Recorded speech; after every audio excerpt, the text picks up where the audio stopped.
Hello বন্ধুরা। তো আজকে আমরা শব্দের পার্ট 2 মানে বাকি অংশটা পড়ব। ঠিক আছে? তো এর আগের দিন আমরা দেখেছিলাম এই জিনিসটাকে বলেছিলাম বুম হিসেবে পড়তে, সোনিক বুম। এটা ঠিক আছে? সোনিক বুম কাকে বলে? যখন কোনো একটি বস্তু শব্দের থেকে বেশি বেগে যায় তখন একটা শক ওয়েভ তৈরি হয়। ঠিক আছে? তার ফলে একটা তীক্ষ্ণ জোরালো শব্দ তৈরি হয়, সেটাকে আমরা সোনিক বুম বলি। ঠিক আছে? সোনিক এই কথাটা যখনই তোমরা দেখতে পাবে তখনই মনে করবে সেই জিনিসটা রিলেটেড টু সাউন্ড, শব্দের সঙ্গে সংযুক্ত। সেখানে সোনিক আমি কথাটা ব্যবহার করব। ঠিক আছে? এটা এতটাই জোরালো হয় সোনিক বুমটা যে জানালার কাঁচ পর্যন্ত ভেঙে যেতে পারে। ঠিক আছে? তো এর আগের দিন আমরা এই পর্যন্ত পড়েছিলাম। আজকে পড়ব শব্দের প্রতিফলন বা রিফ্লেকশন অফ সাউন্ড। রাবার বল যেভাবে কোনো দেওয়াল থেকে প্রতিক্ষিপ্ত হয়, শব্দও কঠিন বা তরল থেকে তেমনভাবে প্রতিক্ষিপ্ত হয়। আলোর মতো শব্দ কঠিন বা তরল মাধ্যমে তল থেকে প্রতিফলিত হয় এবং আগের শ্রেণীতে তোমরা প্রতিফলনের যে সূত্রগুলো পড়েছিলে সেগুলো মেনে চলে। এই যে এবার এইখান থেকে দেখবো একটা খুব ইম্পর্টেন্ট কথা। আপতিত শব্দ তরঙ্গ ও প্রতিফলিত শব্দ তরঙ্গের অভিমুখ আপতন বিন্দুতে বিভেদ তলের উপর অঙ্কিত অবিলম্বের সঙ্গে সমান কোণ তৈরি করে। তার মানে এটা যদি আপতন তল হয়, শব্দ যদি এইভাবে আপতিত হয়, ঠিক আছে, আর এখানে যদি একটা লম্ব টানা যায়, শব্দটা এভাবে আসছে, আপতিত হচ্ছে এই তলে, আর সেটা প্রতিফলিত হয়ে এইভাবে চলে যাচ্ছে শব্দটা এই তীরের মধ্যে। ঠিক আছে? আর এটা হলো অঙ্কিত লম্ব সেই তলের উপর। তাহলে এই কোণটা আর এই কোণটা সমান হবে, এটাই বলেছে। এই যে দেখো, আপতিত শব্দ তরঙ্গ ও প্রতিফলিত শব্দ তরঙ্গের অভিমুখ আপতন বিন্দুতে, এই যে আপতন বিন্দু, এটা আপতিত হচ্ছে বিন্দুতে বিভেদ তলের উপর অঙ্কিত বিভেদ তল, এই যে এটা বিভেদ তল অঙ্কিত অবিলম্ব, এই যে লম্বটা এঁকেছে, অবিলম্বের সঙ্গে সমান কোণ তৈরি করে। এই কোণটা আর এই কোণটা সমান। এরা একই সমতলে অবস্থান করে অবশ্যই। এটা এটা এটা সবগুলো একই সমতলে অবস্থান করছে এই সমতলটাতে। ওকে? শব্দ তরঙ্গ প্রতিফলনের জন্য মসৃণ বা অমসৃণ বিশাল আকৃতির প্রতিফলকের প্রয়োজন হয়। মানে ছোটোখাটো রিফ্লেক্টর বা প্রতিফলক নিলে হবে না, বড় দেওয়াল, হ্যাঁ, মসৃণ হোক বা অমসৃণ হোক, বড় জায়গা লাগবে, রিফ্লেক্টরটা বড় লাগবে শব্দের ক্ষেত্রে। এই যে এরকম একটা পরীক্ষা তোমরা করতেই পারো। এইভাবে একটা প্লাস্টিকের পাইপ নেবে দুটো, ঠিক আছে, আর এটা ধরো একটা কাঠের পাটাতন দিয়ে দেবে, এখানে একটা কিছু শব্দ করার, ঘড়ি হোক বা অন্য কিছু শব্দ হবে, এরকম রাখবে, আর ঠিক এই পজিশানে পাইপ দুটোকে রাখতে হবে। ঠিক আছে? আর এখানে একটা এমনি কল্পনা করবে বা লাঠি রেখে লম্বের মতো করবে, এখানে কান দেবে, জিনিসটা শুনতে পাবে শব্দটা। এটা গ্যাপ দিতে হবে, কিন্তু একদম ভিড়িয়ে রাখলে তো এমনিতেও শব্দ শোনা যাবে, কিন্তু এই গ্যাপ থাকবে, তখনই এটা পরীক্ষাটা সফল হবে। যে গ্যাপ থাকা সত্ত্বেও শব্দটা এই লাইন বরাবর যাচ্ছে আর এই দিকে আসছে, তোমার কানে এসে পৌঁছাচ্ছে। ঠিক আছে? এইবার খুব একটা ইম্পর্টেন্ট জিনিস চলে যাচ্ছে, প্রতিধ্বনি বা ইকো। এটা আমরা কোথায় দেখা যায় বলো তো? এই অপশানটা আমাদের যেসব সাউন্ড সিস্টেম আছে সেইখানে থাকে, লেখা থাকে ইকো। ইকো সেট করা যায় যে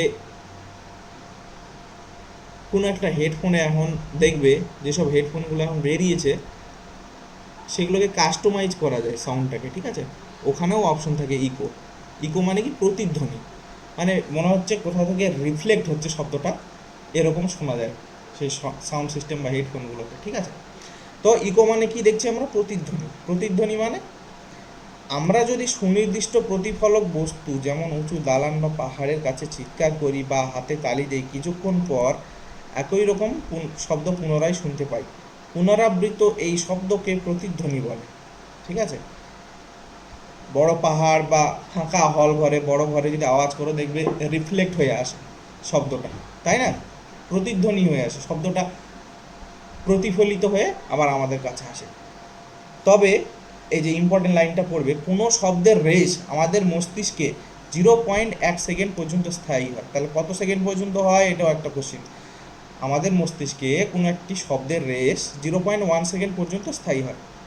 তাহলে একটি স্পষ্ট প্রতিধ্বনি শুনতে হলে মূল শব্দ এবং প্রতিফলিত শব্দের মধ্যে সময়ের ব্যবধান ন্যূনতম মানে মিনিমাম 0.1 সেকেন্ড হতে হবে। মানে একটা শব্দ আমি শুনলাম, সেটা আমার ব্রেন 0.1 সেকেন্ড পর্যন্ত অবস্থান করে আমার ব্রেনে, ঠিক আছে। এইবার তুমি একটা শব্দ করলে, সেই শব্দটা কোনো একটা দেওয়াল বা প্রতিফলক থেকে প্রতিফলিত হয়ে তোমার কানে আসছে, কিন্তু তুমি যে প্রথমে শুনলে শব্দটা, তার রেশটাই এখনো তোমার মস্তিষ্ক থেকে যায়নি। তার প্রতিফলিত শব্দের মানে কোনো অনুভূতি তোমার কান নিতে পারবে না, মস্তিষ্ক নিতে পারবে না। 0.1 সেকেন্ড পর্যন্ত যেহেতু থাকে, ততটা সময় পরে যদি আসে প্রতিধ্বনিটা, তবে আমার মস্তিষ্ক আবার নিতে পারবে, মানে আমি জিনিসটা আবার শুনতে পারবো। সুতরাং এতটা ডিস্টেন্সে প্রতিফলকটা, মানে যেখান থেকে শব্দটা প্রতিফলিত হবে, সেই প্রতিফলকটা এতটা ডিস্টেন্সে থাকা উচিত যাতে শব্দ গিয়ে ঘুরে আসতে 0.1 সেকেন্ডের থেকে কিছু বেশি সময় লাগে, ঠিক আছে। কারণ এই যে যাবে এখান থেকে গিয়ে ঘুরে আসবে, 0.1-এর বেশি সময় লাগলে আমার মস্তিষ্কে 0.1 সেকেন্ড থাকবে মেন শব্দটা, তারপর প্রতিফলিত হয়ে আসলে 0.1 সেকেন্ডের পরে আসবে, তাহলে আমার মাথায় মস্তিষ্ক সেই জিনিসটাকে নিতে পারবে। তার আগে আসলে কিন্তু নিতে পারবে না, কারণ ওইটাই বিশ্লেষণ করবে 0.1 সেকেন্ড ধরে আমার মস্তিষ্ক, তাই তার থেকে একটু বেশি সময় লাগবে। তো সেই ডিস্টেন্সটা আমরা এখান থেকে নির্ণয় করছি কীভাবে, যদি আমরা একটা নির্দিষ্ট তাপমাত্রায়, অবশ্যই তাপমাত্রাটা নির্দিষ্ট হবে, শব্দের বেগ যদি 344 মিটার/সেকেন্ড ধরি, শব্দকে 0.1 সেকেন্ড পরে উৎস থেকে প্রতিফলকে পৌঁছে প্রতিফলিত হয়ে আবার শ্রোতার কানে পৌঁছাবে। মানে এটা যদি একটা প্রতিফলক হয়, ঠিক আছে, শব্দ এখানে আমার কানটা রাখা, যেটা ধরো আমার কান, ঠিক আছে, এইবার এখানে প্রতিফলিত হলো, এবার প্রতিফলিত হয়ে আবার ঘুরে আসছে এই পথে, ঠিক আছে, এইভাবে যাচ্ছে আর এইভাবে ঘুরে আসছে। এই যেতে আর আসতে 0.1 সেকেন্ডের থেকে একটু বেশি সময় বা তার সমসাময়িক সময় যদি লাগে, একটু বেশি সময় অবশ্যই লাগতে হবে, ঠিক আছে। তো তাহলে আমরা জিনিসটা শুনতে পারবো। এবার শব্দ যদি 0.1 সেকেন্ড পরে উৎস থেকে প্রতিফলকে পৌঁছে প্রতিফলিত হয়ে অবশ্যই শ্রোতার কানে পৌঁছাতে হবে। সুতরাং উৎস থেকে প্রতিফলকে পৌঁছানো এবং পুনরায় প্রতিফলক থেকে শ্রোতার কানে পৌঁছাতে মোট অতিক্রান্ত দূরত্ব সমান কি জানি, speed into time equal to distance. মানে স্পিড কত, 344 ধরেছি আমি, টাইম কত 0.1 সেকেন্ড, 0.1 সেকেন্ড সমান সমান ডিস্টেন্সটা পেয়ে যাবো, কত হচ্ছে 34.4 মিটার। এত ডিস্টেন্স মানে কোন ডিস্টেন্সটা, এই যাচ্ছে গিয়ে আবার ঘুরে আসছে, এই ডিস্টেন্সটা হচ্ছে 34.4। তাহলে শুধু এই ডিস্টেন্সটা কত, এই ডিস্টেন্সটা তো চাইছি আমি, তাই না, যে কত ডিস্টেন্সে প্রতিফলকটা থাকবে, কারণ যাবে আর আসবে মানে ডবল পথ অতিক্রম করছে, তাহলে মেন যে আসল দূরত্ব সেটা তার অর্ধেক হয়ে যাবে। কত হচ্ছে তাহলে 34.4/2 মানে 17.2 মিটার। তাহলে আমরা যদি কোনো একটা শব্দের প্রতিফলন বা প্রতিধ্বনি যদি শুনতে চাই, তাহলে 17.2 মিটার দূরে প্রতিফলকটা থাকা উচিত, যেখান থেকে রিফ্লেক্ট হবে শব্দটা, এতটা ডিস্টেন্সে থাকতে হবে 17.2 মিটার দূরে, ঠিক আছে। এই যে আমরা মেঘের যে গুরু গুরু শব্দ শুনি, যখন মেঘ লাগায় বৃষ্টি হয়, কেন শুনি, বারবার প্রতিফলিত হয়, মেঘের এক স্তর থেকে আরেক স্তরে শব্দগুলো বারবার প্রতিফলিত হতে থাকে, তাই শব্দ দেখা যায়। এইবার অনুরণন বা রিভারবেরেশন, ঠিক আছে, কীভাবে, কোনো বড় হল ঘরে উৎপন্ন শব্দ যতক্ষণ পর্যন্ত শোনা যাওয়ার মতো পর্যায়ে থাকে, ততক্ষণ পর্যন্ত বিভিন্ন দেয়াল দ্বারা বারবার প্রতিফলিত হতে থাকে।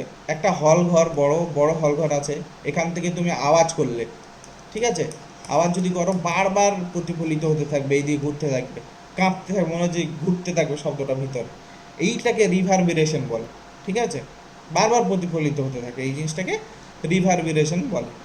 এইভাবে বারবার প্রতিফলনের ফলে শব্দের দীর্ঘ যাবৎ অস্তিত্ব থাকাকে বলে অনুরণন। বারবার প্রতিফলিত হচ্ছে, এটাকে অনুরণন বা রিভারবেরেশন বলে।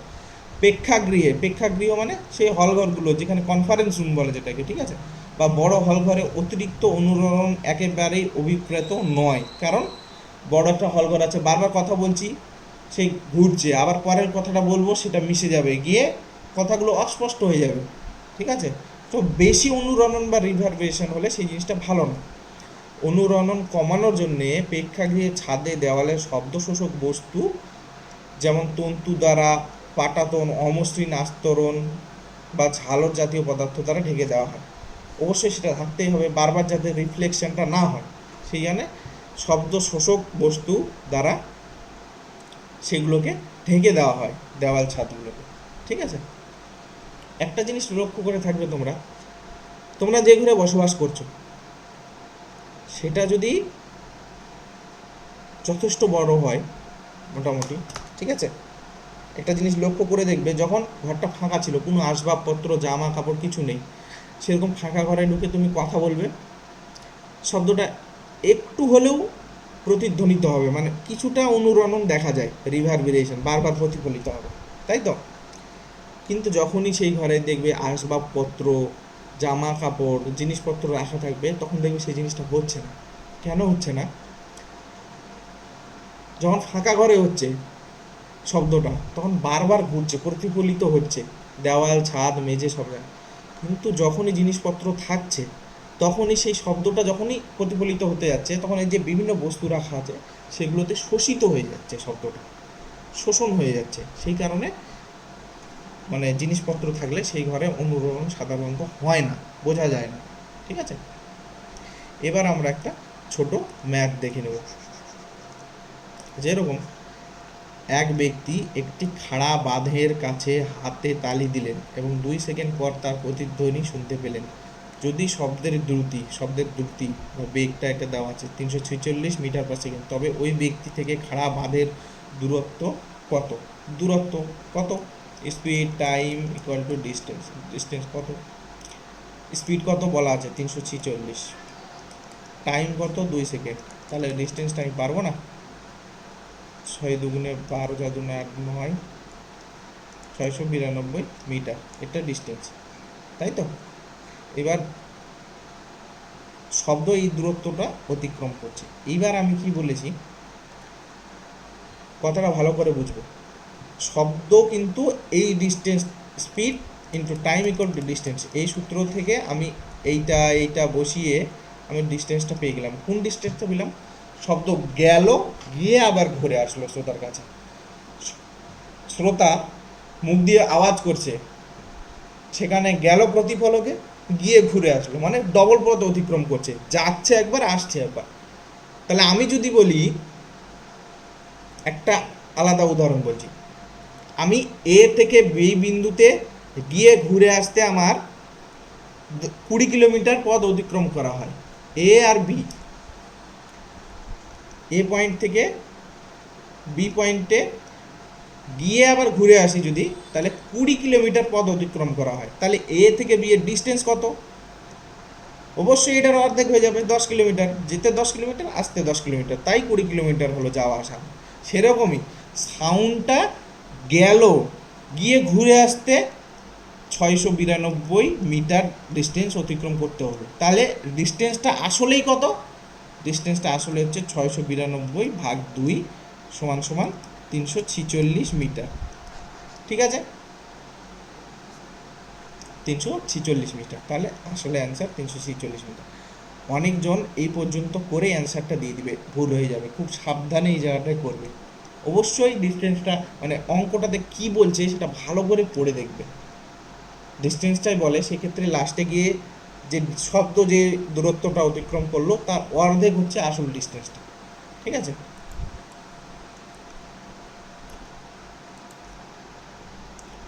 শব্দের বহু সংখ্যক প্রতিফলনের ব্যবহার, এই যে বারবার প্রতিফলন হচ্ছে, তার ব্যবহার কোথায় দেখা যায়?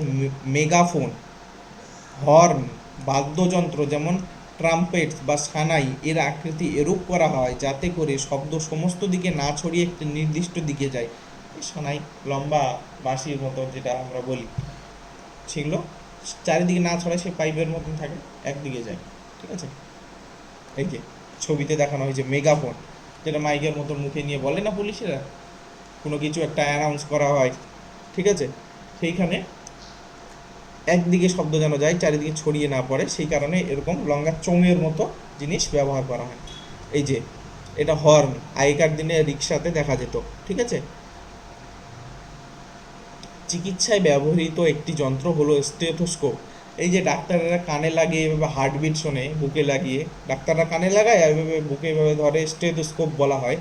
সেখানে কি হয়, এখানে যে জিনিসটা বসায় ওরা, ওখানে হার্টবিটটা শোনা যায় খুব আস্তে, কারো বুকে কান লাগিয়ে শুনবে আস্তে আস্তে শোনা যায়, সেটাকেই ডাক্তাররা এখানে লাগিয়ে পাইপের মাধ্যমে শব্দটাকে কানে নিয়ে যায়, যাতে চারিদিকে ছড়িয়ে শব্দটা না চলে যায়, সেই কারণে পাইপ দিয়ে সেটাকে নিয়ে যাওয়া হয়, ঠিক আছে।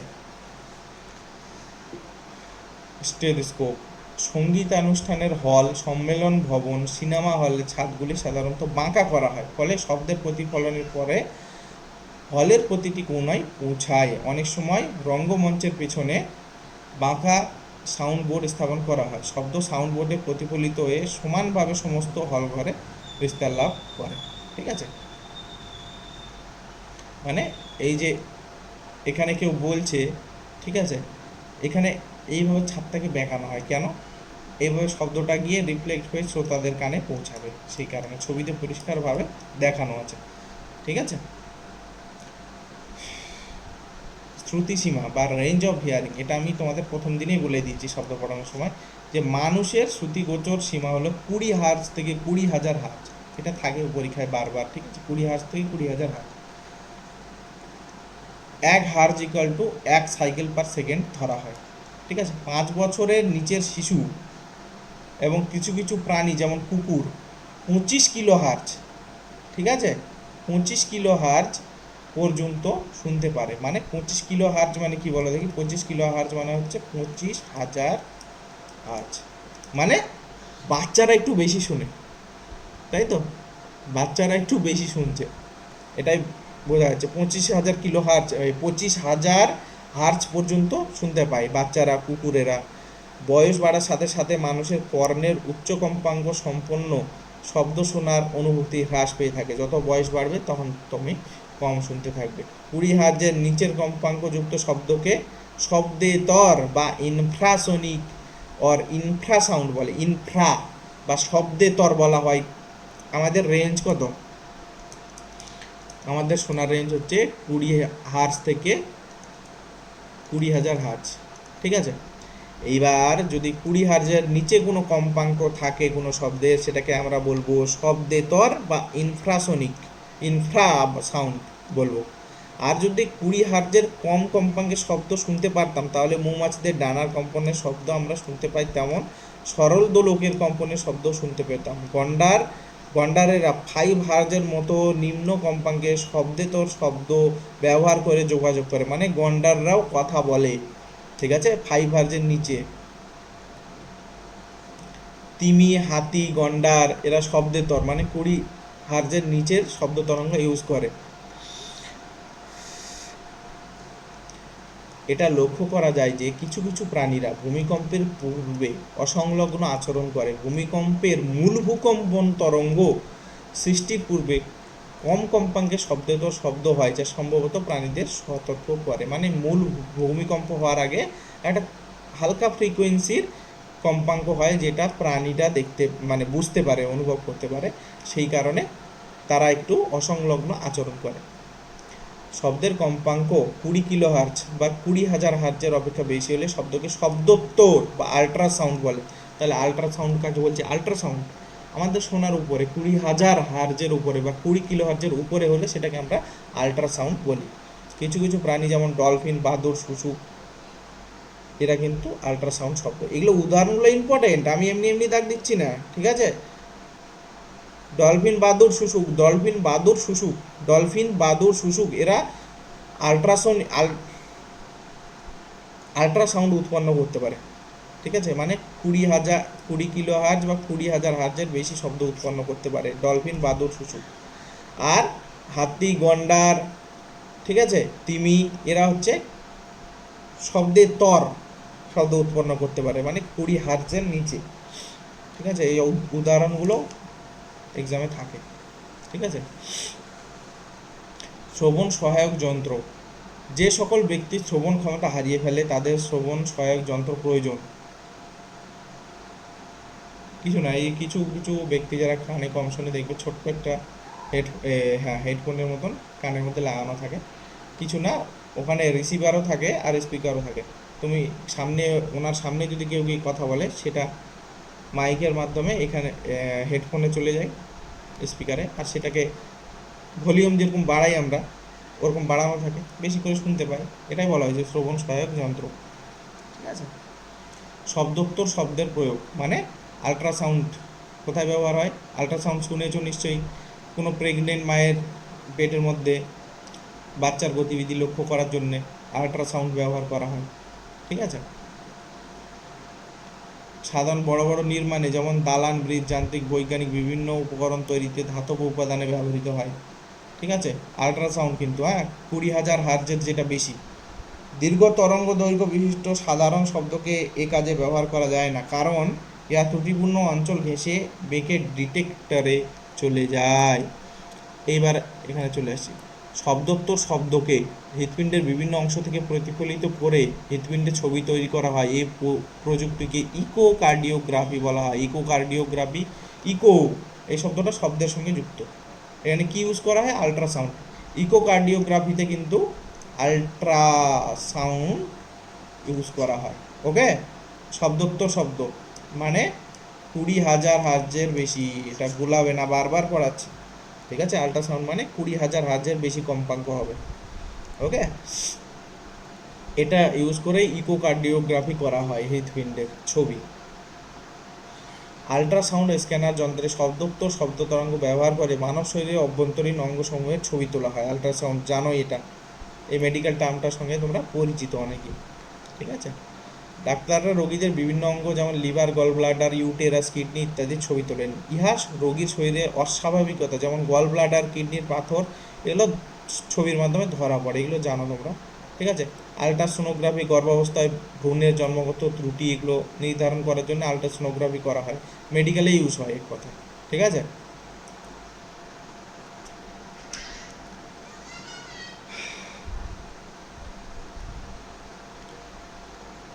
সোনার প্রযুক্তি, সোনার কি কাজে ইউজ হয়? সোনার প্রযুক্তি সমুদ্রের গভীরতা নির্ণয় করার সময়। এই যে জাহাজ যাচ্ছে, এই এই জায়গাটায়, সমুদ্রের ঠিক এই জায়গাটায় কত ডিস্টেন্স, সেটাকে ইউজ করতে আল্ট্রাসাউন্ড ব্যবহার করা হচ্ছে। এখানে শব্দ করে দিল, শব্দটা একটা শব্দ উৎপন্ন হচ্ছে আর একটা রিসিভার থাকছে। ঠিক আছে।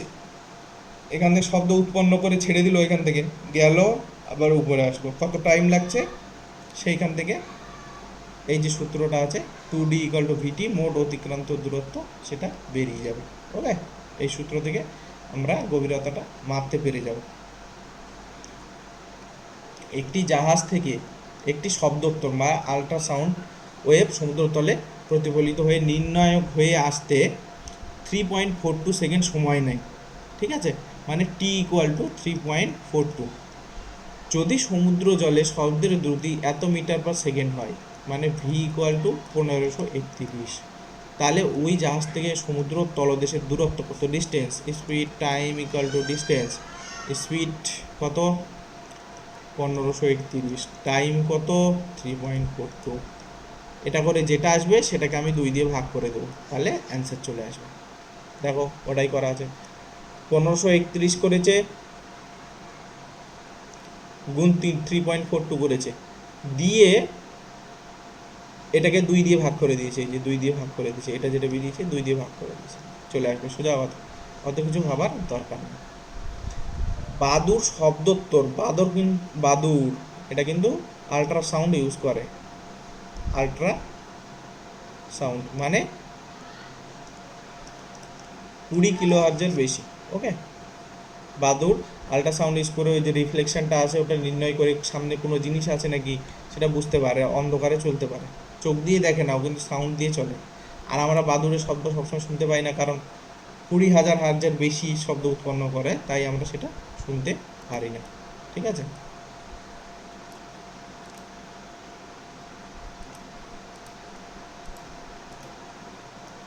মানব কর্ণের গঠন।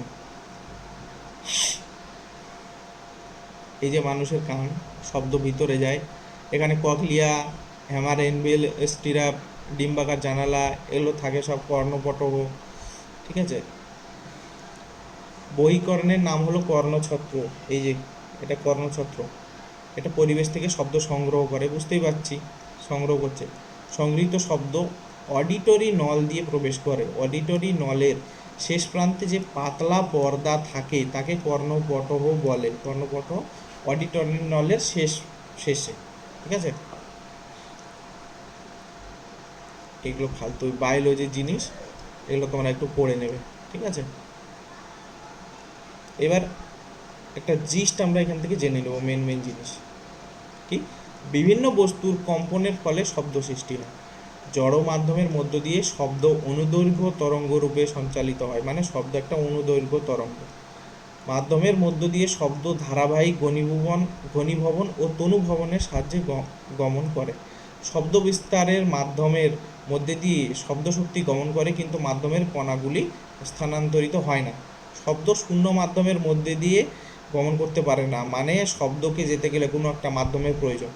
ফাঁকা স্থানে একদম শূন্য, যেখানে বায়ুও নেই, সেখানে শব্দ যেতে পারবে না।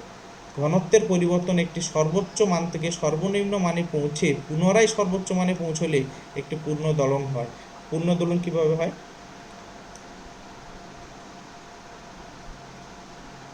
তাই না? এই গ্রাফটা থেকে আমরা দেখেছিলাম।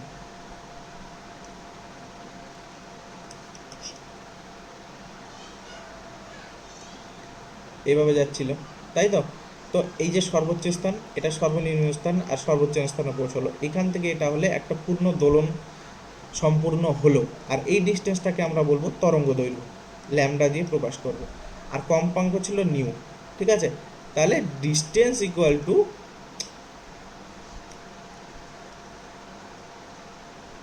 নিউ ল্যামডা, এটা মনে পড়ছে।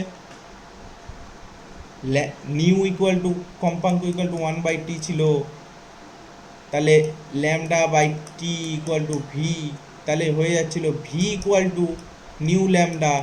আমরা এই সূত্রটা পেয়েছিলাম, ঠিক আছে। এইগুলো প্রত্যেকটা রিলেশন মনে রাখতে হবে, কখন কোনটা কাজে লাগবে ঠিক নেই, ঠিক আছে।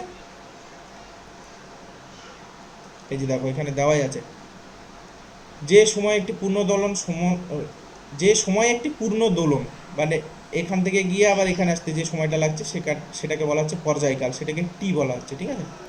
আর কম্পাঙ্ক new, new equal to 1/t, ঠিক আছে। আর শব্দের বেগ যদি ভি হয় তাহলে V equal to new into lambda, new মানে ফ্রিকোয়েন্সি বা কম্পাঙ্ক, ইন্টু ল্যামডা হচ্ছে তরঙ্গ দৈর্ঘ্য, ঠিক আছে। প্রাথমিকভাবে শব্দের বেগ মাধ্যমের প্রকৃতি তাপমাত্রার উপর নির্ভরশীল, খুব ইম্পর্টেন্ট পয়েন্ট, এটাই এক্সামে থাকে। শব্দের বেগ কার উপর নির্ভরশীল? মাধ্যমের প্রকৃতি, তাপমাত্রার উপর নির্ভরশীল। শব্দের বেগ মাধ্যমের প্রকৃতি ও তাপমাত্রার উপর নির্ভরশীল।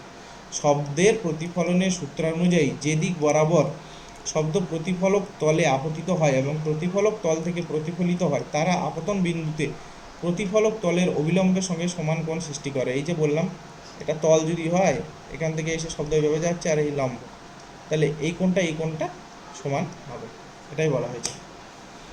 আমাদের মস্তিষ্কে শব্দের রেস থাকে 0.1 সেকেন্ড। প্রেক্ষাগৃহে শব্দের পুনঃ প্রতিফলনের ফলে শব্দটির রেস স্থায়িত্ব বেড়ে যায়, একে অনুরণন বা রিভারবিরেশন বলে, ঠিক আছে। বারবার যে রিফ্লেক্ট হয় একটা ঘরে শব্দ, সেটাকে আমরা অনুরণন বলি। শব্দের বৈশিষ্ট্যগুলি যথা তীক্ষ্ণতা, প্রাবল্য, গুণ আনুষঙ্গিক তরঙ্গ বৈশিষ্ট্য দ্বারা নির্ধারিত হয়। শব্দের প্রাবল্য হলো প্রাবল্য সম্পর্কিত কর্ণের শারীরবৃত্তীয় প্রতিক্রিয়া। এটা খুব কঠিন শব্দ, আগে পড়িয়েছি, ঠিক আছে। এই জায়গাটা খুব একটা অনেকগুলো ডেফিনেশন পড়িয়েছি, সংজ্ঞা, ঠিক আছে, সেগুলো আবার দেখবে বারবার। একক সময় একক ক্ষেত্রফলের মধ্য দিয়ে অতিক্রান্ত শব্দ শক্তি হলো শব্দের প্রাবল্য। প্রাবল্য বা ইন্টেন্সিটি কাকে বলে? একক সময় একক ক্ষেত্রফলের মধ্য দিয়ে অতিক্রান্ত শব্দ শক্তি হলো শব্দের প্রাবল্য। মানে একক ক্ষেত্রফলের মধ্য দিয়ে একক সময়ে যে শব্দ শক্তি যায় সেটাকে ইন্টেন্সিটি বা প্রাবল্য বলে। মানুষের শ্রুতিগোচর শব্দ মানে শুনতে পাই 20 হার্জ থেকে 20,000 হার্জের মধ্যে। 20 কিলো হার্জ মানে কি 20,000 হার্জ না, এটাই রেঞ্জ, ঠিক আছে। 20,000 হার্জের বেশি কে ইউজ করে আর কম কে ইউজ করে? হাতি, তিমি, গন্ডার, এরা হচ্ছে 20 হার্জের নিচে, তাদেরকে কি বলা হয়? শব্দের তর, ঠিক আছে, ইনফ্রাসনিক। আর আল্ট্রাসাউন্ড কারা ইউজ করে? বাদুড় আর কি কি সব ছিল না, বাদুড় আর কি কি প্রাণী ছিল সেটাকে বলে আল্ট্রাসাউন্ড। আল্ট্রাসনিক শব্দোত্তর আর শব্দোত্তর ইনফ্রাসনিক। ঠিক আছে, সোনার ব্যবহার করা হয় সমুদ্রের গভীরতা নির্ণয় করার জন্য। সমুদ্রের গভীরতা নির্ণয়ে কোন যন্ত্র ব্যবহার করা হয়? সোনার। এখানে শব্দের প্রতিফলন এই ধর্মটাকে কাজে লাগানো হয়। ঠিক আছে, তো আজকের মতো এখানেই থাক, শব্দটা আমাদের কমপ্লিট হয়ে গেল। ঠিক আছে, পরবর্তীতে আমরা অন্য চ্যাপ্টার স্টার্ট করব।